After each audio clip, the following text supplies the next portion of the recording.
Hello, welcome back.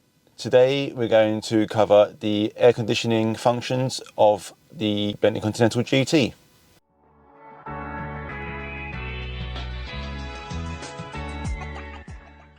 You'll see that you've got the same buttons on the passenger side as you do on the driver's side. So this is where you would want the air directed inside the cabin. So we've got the fascia vents, you've got the vents pointing up to the windscreen, and you also have vents pointing down to the footwell on both sides. And these buttons here allow you to specify where you would want the heat directed within the cabin. And that's the same for both sides. You will see that there is also the option of an auto function.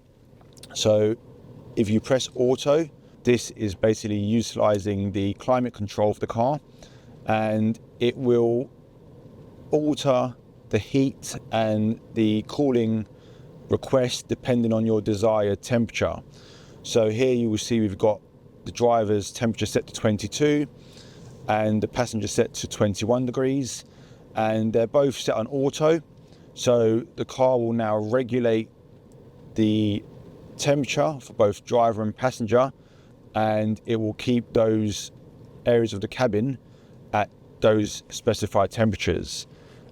There is a button here which is the one of the for passengers, and if you press that, it will synchronize the passenger temperature to the driver's temperature. So if I was to alter this temperature here, you'll see that the passenger temperature is also now moving with the driver's temperature. So that's using that button there. These two buttons here are for the recirculation.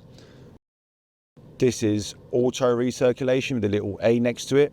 So the car has a sensor outside, and if it detects that there's any pollution or anything like that, for example, and wants to prevent any bad smells coming into the cabin, it will automatically close the fresh air flaps to stop the outside air coming into the cabin. This will do the same thing, but this is just manual. So if you're driving behind a car which has got really, bad smelling exhaust fumes coming out, you can press that button and that will take it off auto, and it will close the fresh air flaps to stop the fresh air coming into the cabin.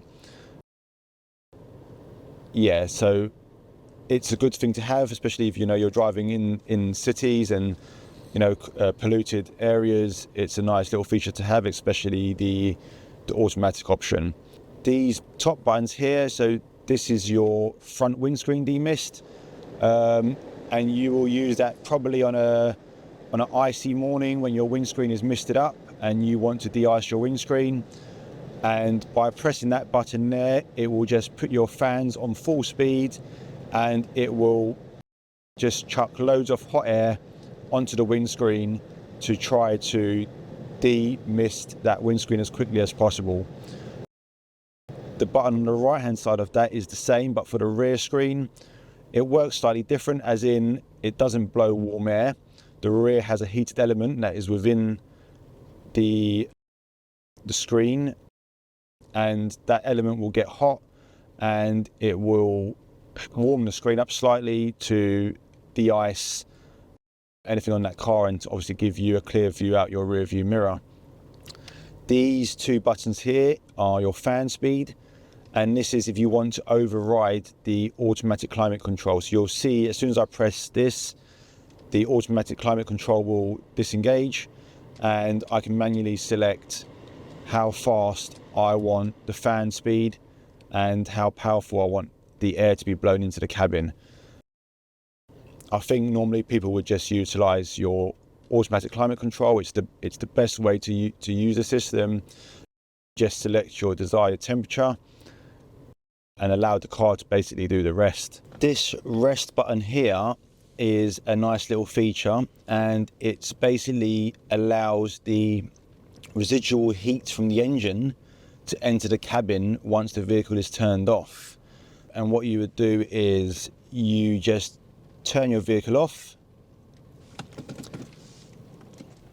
and you would press that button and you will see that the HVAC stays on, and it will stay on for up to 30 minutes, and it will just pump the residual heat from the engine, the hot engine, into the cabin and just keep the cabin warm for up to 30 minutes. So I guess it's a nice little feature to have if you're just making a quick stop over somewhere and you want the cabin to remain warm for when you re-enter the vehicle. So yeah, that's all of our heating, ventilation and air conditioning buttons. Before I move away from that, you do have these bullseye air vents with these plungers, and these allow you to stop the air coming out of the vents. So that's closed, that's open, and you can adjust the flow of air or the direction of air just by tilting those and moving the vent side to side. Thank you for watching. Stay tuned for the next video.